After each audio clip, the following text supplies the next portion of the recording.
All right, everybody, it's day 3. By being here, we know that you are the diehards. You are the people who are not only committed to understanding all of these technologies and all of the ways the world is going to change, but you're also the people who are committed to recognizing that Armenia has an incredible opportunity, not just to ride the wave of this change, but to lead the wave of change. Because when we look around the world, there are a lot of countries that have leapfrogged from one level of development to another. And in those contexts, actually starting a little bit behind has become an asset, because you can look around the world, you can see what others are doing, and you can draw lessons, and then you can move and move quickly. And to do that, you need amazing people, and Armenia has that. You need amazing corporate leaders, and Armenia has that. And you need incredible government leaders, and Armenia has that. So it's really my pleasure and my honor to be with the Deputy Minister, who has asked me to call him Tigran, and with Alex, to really talk about how all of these pieces come together. Everything that we've talked about over these last few days, where the rubber hits the road is in the applications, in real people's lives, the things that government does to bring people together, to deliver services, the things that companies do. And that's what we're going to talk about. So, Tigran, I will start with you. When I was here in Armenia last year, it was relatively fresh after the revolution. Things were, the new government hadn't officially been voted in, and now we're in a very, very different phase of consolidation. But for all governments, there's a big transition that goes from having all of the skills of community building and community empowerment that can create a revolutionary moment and create change, and that's one really important set of skills, to then this next set of skills, which are also important, which is governance. So how do you think about that transition, and what are the skills and attributes that you need to take along with you as emanating out of a popular movement into this new world where it's about governance and accountability and the delivery of services? Thank you, Jamie. Well, I think the most important skill that the person should have when he gets into the public administration, it is learning each and every day. So basically, you need to learn complex systems. You need to understand those systems, the issues of those systems, and you need to find the solutions. And that is probably a skill that you need to develop every day, basically. And when we were in the process of revolution, it was also a major experience to understand what is the public perception towards this or that announcement.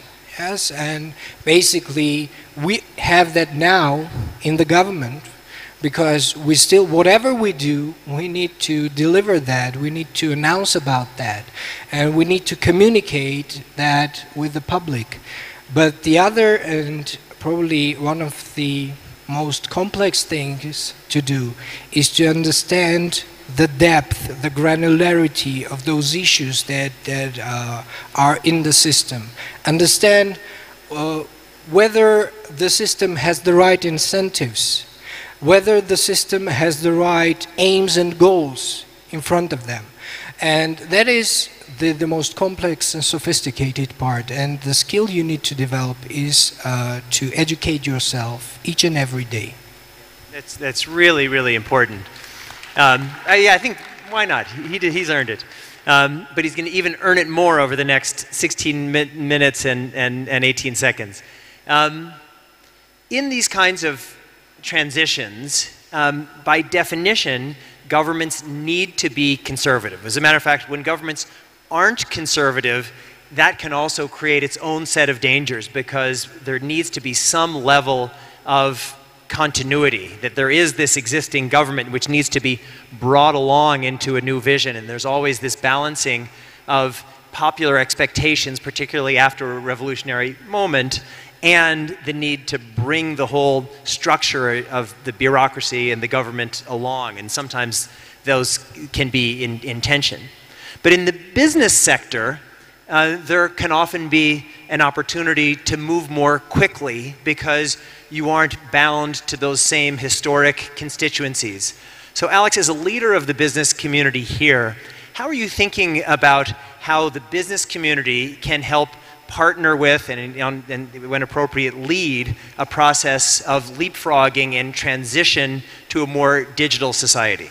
Thanks, Jeremy. Actually, yeah, I think from business side it is much easier to talk because you don't have so much responsibility, especially when you are in public sector. So when we hear a lot also from business side criticizing the public sector, like why they are not that fast, we are changing this in our company within a matter of days. It's not that, usually it's not the case that public sector don't understand it or don't have the same vision, is because of the responsibility and difficulties in the system itself. So I think for business it's much easy to implement new things because you are running it on your own.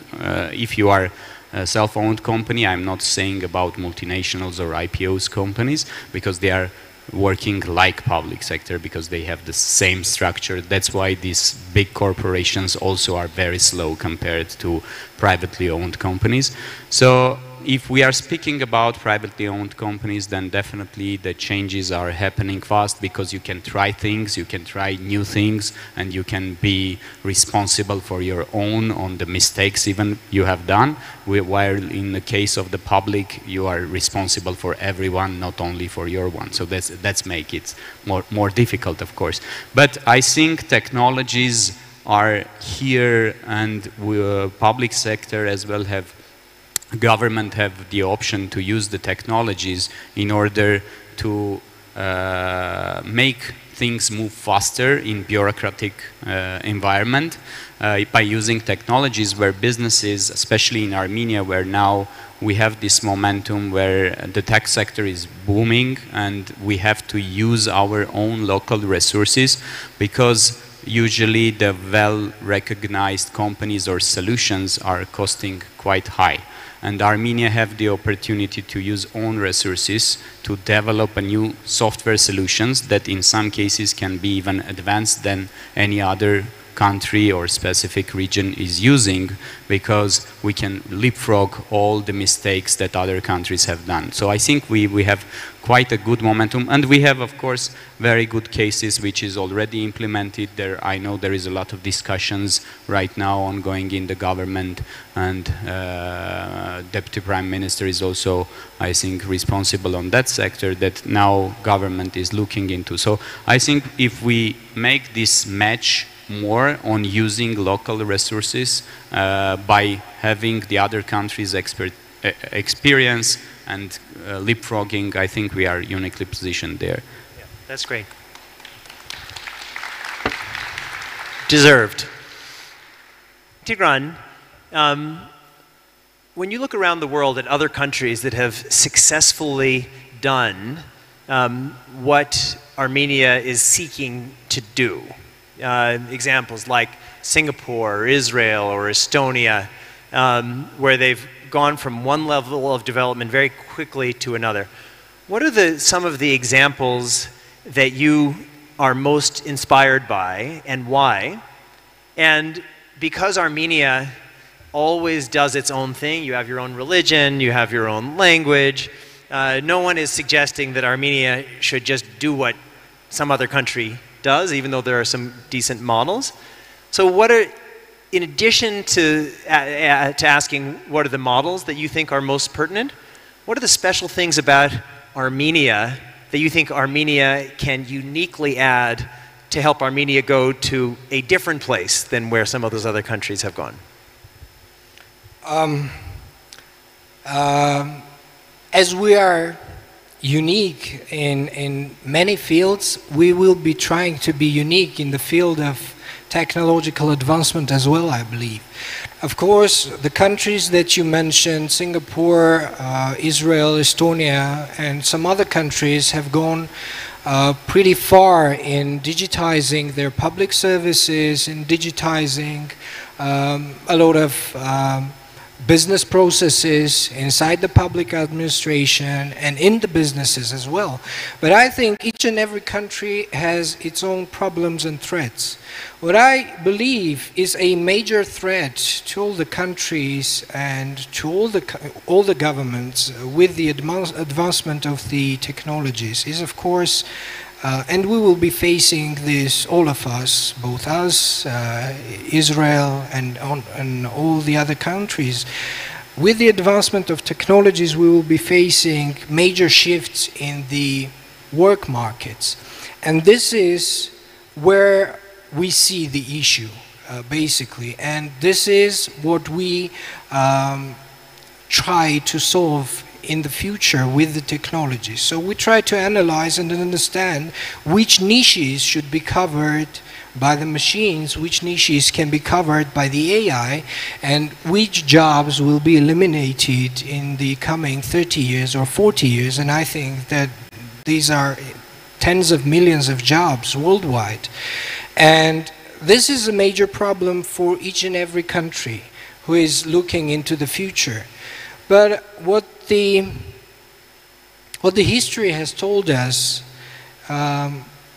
is that the technology, the advancement of technology creates new opportunities and new spaces to discover. And I think by having around 20% of unemployment currently in Armenia, we have a special program which is called Work Armenia, and which is particularly focusing not on today's jobs, but on the jobs of the future. And we're trying to find the technological solutions. And again, everything lies in the educational system, because the educational system should prepare the students not for today's work market, but for 5 years further, 5 years, 2025 worth of work market. And that is, I think, which we share with the rest of the countries. Well, of course, we're working with Singapore pretty tightly on our digital agenda, and we have several initiatives that we probably will be doing jointly. But as I say, there are, of course, local problems that each country has, and I think the local problems can be solved with the local forces and local minds, but the global problems which are related to the jobs and to the shifts in the work market in the future, it is a major problem for everyone, and we should sit and discuss those problems together. I completely agree. And the private sector in that process of transitioning the economy plays a central role. I'm an advisor to Walmart, and I know Walmart in the United States and globally is always thinking about the progression of their employees. So somebody comes in playing one role, what's the farthest that person can go, and how do we think about that human resource? And that certainly forward-thinking governments like Armenia's are thinking that way, and companies are also thinking that way. So how do you think about, in your role as a large employer in this country and as a corporate leader, how do we think about developing human resource capabilities so that everybody is helping prepare the Armenian workforce, not just today, as Tigran said, but for tomorrow? I think, first of all, we shouldn't be afraid about this transition, because there is a lot of people and a lot of discussions around the world right now about that AI is changing, I don't know, the accountant job, AI is changing the other jobs, and we will be jobless in 2 years, in 5 years, in some are saying in months. So I think first of all we shouldn't be afraid it, because definitely there will be impact. I'm not saying there shouldn't be any impact, but it will be shift. Now the question is how we should be prepared into this shift and how quickly we can adopt into this shift. And as Armenia, I think we have a lot of industries which are running legacy way, like the same agriculture, the same financial sector. I think we have a lot of things in the world as well, not only in Armenia for financial, because financial sector is quite advanced, but again, very legacy platforms we are using. So now is the question is to decide for each sector what are the plans on shifting and how quickly we can implement. At the same time, using technologies, using the new things, what kind of benefit it will bring. Because you are not losing, you are gaining by this shift at the end. So companies will make more money, economy will be better. This means we will have more income, and we can use this income for be prepared for this better shift, let's say so. So I think we are good positioned, although all the foreign countries like Germany, like many other countries that have done a lot of investment into industrial production. There are a lot of lines which were built like 5 years ago, even for car industry. Germany is, we know, very advanced in car industry. So they have done billions of dollars of investment, and it needs time to be depreciated. Where Armenia can just come up front and do the new technology investment, or any investment done in new technology, we can be more competitive than other countries. So I think we should not afraid at all and just be bold on doing moves on that side. Tigran, did you want to say pick up your yes, microphone? Just to add up on what Alex said, look, during the first industrial revolution, people were fighting the machines because they thought that those machines are taking their jobs, and basically what they thought is they need to stop the progress. But as our history has shown, the advancement in the technological field creates new niches, creates new types of jobs, and creates new opportunities. And basically, well, on the 6th of October, we had a concert during which the orchestra was playing the AI-composed melody, which means in the near future, the AI may be composing really talented stuff, really talented music, and which means the AI can take over some of the creative jobs as well, while the other machines are taking the labor-intensive jobs. But basically, what we should do, we should not be afraid of these processes, because these processes for sure will create new opportunities for people to develop, to create new niches, to find new issues to solve. And this was the whole history of progress, and that should be the same in the future as well. Yeah, no, that's exactly right. And the challenge, the public challenge for this, is that the things now are real. Someone's job, what they're doing today, is real. The things for the future are imagined. And so it's very difficult for people to give up a real thing in the name of an imagined thing. So I know that there are people in this audience and people in Armenia, when they hear about AI, they're thinking, well, I'm going to lose my job. And there will be people in Armenia who will lose jobs, like in every country. Like in the United States, we used to have people at the airport who take your ticket and check you in, and now that's all done by machines. But for a country like Armenia, this is a huge opportunity. We were talking in the green room prior to coming in. I don't know the number of how many radiologists you have in Armenia, but my guess is it's not a huge number. But radiologists around the world, the work of radiologists is in many ways being disrupted by AI algorithms that can read medical images in some areas, like with certain breast cancers, with far greater accuracy than the radiologist. And so for Armenia, you're going to be able to, everyone is going to have access to world-class radiology without investing in the radiologists. And now your government has a little extra pool of money that can be used to educate people to do something else in some function that we're really going to need 10 or 20 years from now. And that's this whole concept of leapfrogging. And so there will be disruption here. But a country like Armenia is really well positioned to be the beneficiaries of that kind of process. And the last question that I want to ask is, it feels to me, I feel this very strongly, that Armenia is reaching this tipping point. And it's the tipping point where in the beginning you need a lot of effort. It's like, you know, pushing a car. You need a lot of effort in the beginning. But then the car starts to move with its own momentum. And I feel that here. It feels like the innovation economy is opening up. I was sitting at dinner last night with an Armenian who lives in Lebanon, and he was making the decision, should he move back to Armenia? I think 2 years ago the answer would have been no. And last year was, well, let's see.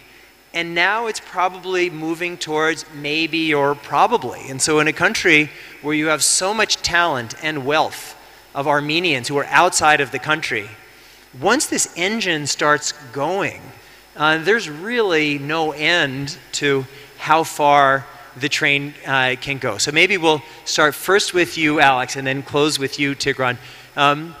What do you think it's going to take for Armenia to begin and continue this process of really passing the tipping point and really launching toward a future that I think all of us can imagine? I think for the main criteria, of course, for a person to choose a destination is quality of life. So there is, as you know, we have all like the basic needs for creating a good quality of life in Armenia, which is the nature, which is the food, which is the hospitality, so it's a safe place. Now, there was a big, of course, for the business to move or to make money, the economy should be driving to the better position, which I believe that started, and we see more and more positive moves. Of course, it cannot happen immediately, yet like there was revolution. It doesn't mean that within 1 month or within 1 year suddenly everything is changed.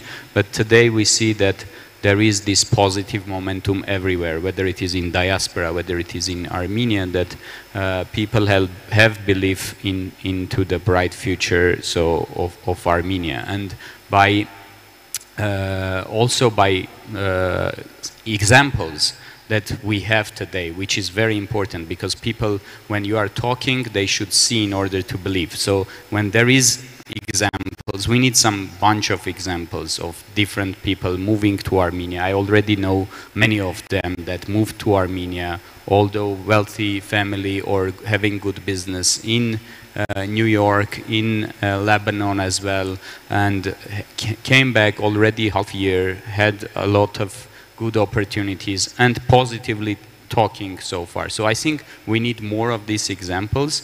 Then, as you said, once cars started moving, then it will continue getting faster and faster.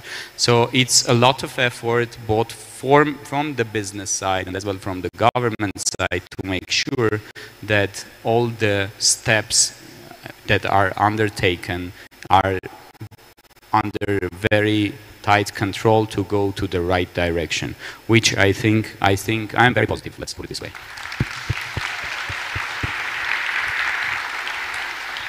Tigran.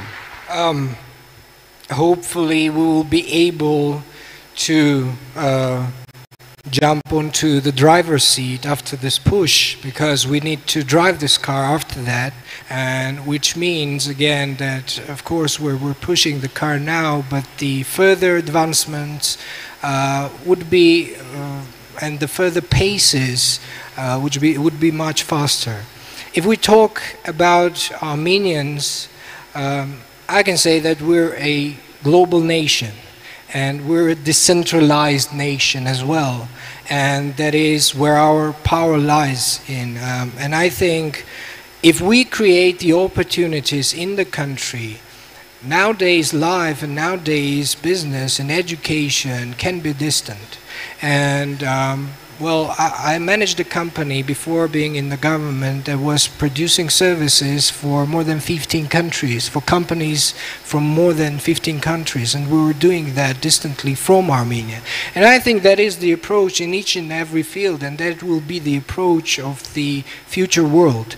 And I think if we create the opportunities in the country, if we create the human-centric public administration, if we create the human-centric public services, and if the person likes the atmosphere that there is in the country, I believe there will be a lot of repats coming back to Armenia, and hopefully foreigners too. Yep, I agree. Now, it's deserved. So, summary, if you're Armenian listening, the sky's the limit for Armenia. If you're a foreigner listening, the sky's the limit for Armenia. If you're an investor listening, the sky's is the limit for Armenia. And so, please join me in thanking Tigran and Alex, and thank you to all of you.